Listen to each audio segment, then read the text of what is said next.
Վերջին 1.5 ամսվա ընթացքում արձանագրած հաջողություններն ու արդյունքներն է ամփոփում մեր ձևով շարժումը։ Այս ընթացքում 5000-ից ավելի կամավոր է միացել շարժմանը։ Մեր ձևով շարժմանն է միացել նաև տնտեսագիտության Նոբելյան մրցանակի դափնեկիր Տարոն Աճեմօղլուն։ Ամեն օր հարյուրավոր մարդիկ զանգահարում են, համացանցային կապ են հաստատում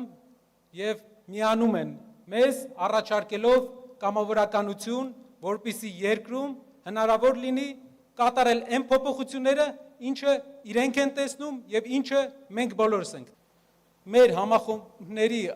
այս տեմպը, եթե շարունակվի, մենք վստահ ենք, որ մոտակա ամիսների ընթացքում մենք արդեն կլինենք տասնյակ հազարավոր։ Գործարար բարերար Սամվել Կարապետյանն ուղերձ է եղել ազգային անվտանգության ծառայության մեկուսարանից։ Մեր ձևով շարժումը հայտնվել է հասարակական կյանքի ուշադրության կենտրոնում, զգալի փոփոխություններ է բերել երկրի քաղաքական կյանքում։ Սա ձեր ձեռքբերումն է եւ բոլորիս ձեռքբերումն է եւ պետք է դառնա հայ ժողովրդի ձեռքբերումը։ Պատիվ եմ համարում, որ հազարավոր արժանի մարդիկ միացել են մեր շարժմանը, գիտեն, որ իսկական համաժողովրդական շարժում դառնալու ներուժ ունի, չենք նահանջելու, կանգ չենք առնելու եւ Հայաստանը դարձնելու ենք ամենաբարեկեցիկ ու ամենաերջանիկ երկիրը, անելու ենք մեր ձևով։ Արդեն ակնհայտ է,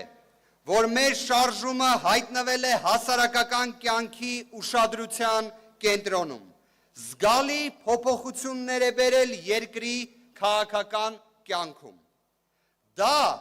ձեր ձեռքբերումն է։ Սա բոլորիս ձեռքբերումն է եւ պետք է դառնա հայ ժողովրդի ձեռքբերումը։ Նոր գաղափարներով ու իրականացվելիք նոր ծրագրերով մեր ձևով շարժումը Հայաստանը նախատեսում է դարձնել օրինակելի երկիր։ Մարզային հանդիպումներից հետո դրական լիցքեր ստանալով մեր ձևով շարժումը ակնկալում է, որ մեծ հաջողություններ է ունենալու։ Այն էներգիան, այն դրական էներգիան, որ մենք մարզերից ու գյուղերից ստանում ենք,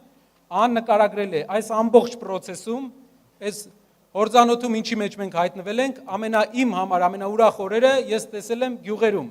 Այցելելով գյուղեր։ Զարգացնել տնտեսությունը, նվազեցնել գործազրկության մակարդակը։ 21-րդ դարում ըստ շարժման առաջնորդների Հայաստանը պետք է մրցակցային երկիր լինի։ Պետական բյուջեն մեծացնելու համար պետք է զարգացնել տնտեսությունը, ներդնել առողջապահական ապահովագրություն։ Մենք պետք է զբաղվենք տնտեսությամբ։ Մեր երկրի ղեկավարները իրենց ժամանակի 80%-ը պետք է ծախսեն տնտեսության վրա։ Եթե մենք կարողանում ենք գործազրկության հարցը լուծել երկրում, մենք կարողանալու ենք նաև դրանով լուծել կրթության հարցը, որտեղ մարդիկ հնարավորություն են ունենալու ստանալ բարձր աշխատավարձներ, դասախոսները, ուսուցիչները, քանի որ պետության բյուջե ավել գումար է գնալու։ Շարժման համախոհները համարում են, որ զգալի ձեռքբերումներ են ունեցել երկրի քաղաքական կյանքում, համաժողովրդական շարժում դառնալու մեծ ներուժ ունեն եւ նախատեսում են ստեղծել հավասար հնարավորությունների Հայաստան։